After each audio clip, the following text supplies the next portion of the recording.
Well, I'm very excited about this is ending our season, our 34th season of the Amarillo Master Chorale.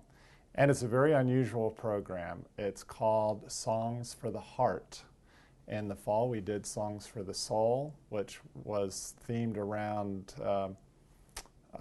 text that had to do with the soul in some way. And these are all, for this concert, love songs. So it's rare that you're going to hear Latin texted plain chant sung on the same concert that you're going to hear jazz standards being done with instruments.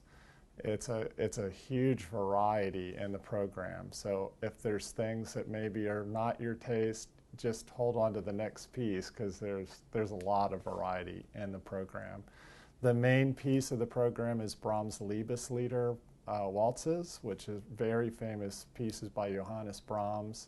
We're doing 5 movements of that, but then we're going to follow that by doing a parody of those Liebeslieder waltzes of a piece called the Liebeslieder Polkas, and it's by this fictitious character PDQ Bach that was developed by Peter Schickele, a fantastic musician, and he makes fun of classical music.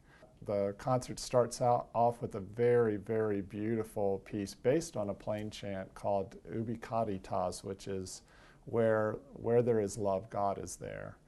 And it's just exquisitely beautiful. Then we follow that by a piece by a Swiss Italian composer by the name of Ivo Antonini, and it's a text from the Bible, from Song of Solomon,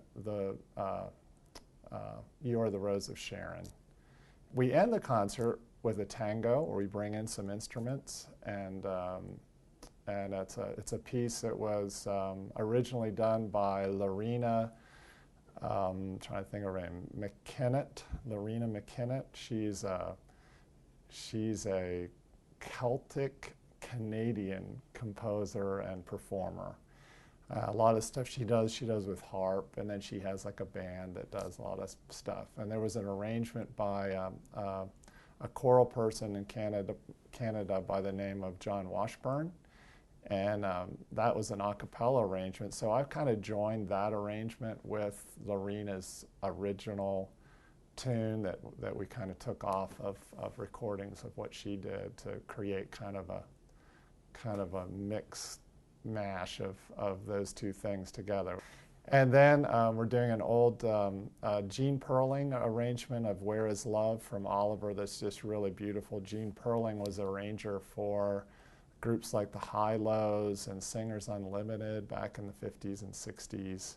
And then we're ending with a jazz standard, All the Things You Are, which will also use the instrument. So a lot of really interesting things in the program.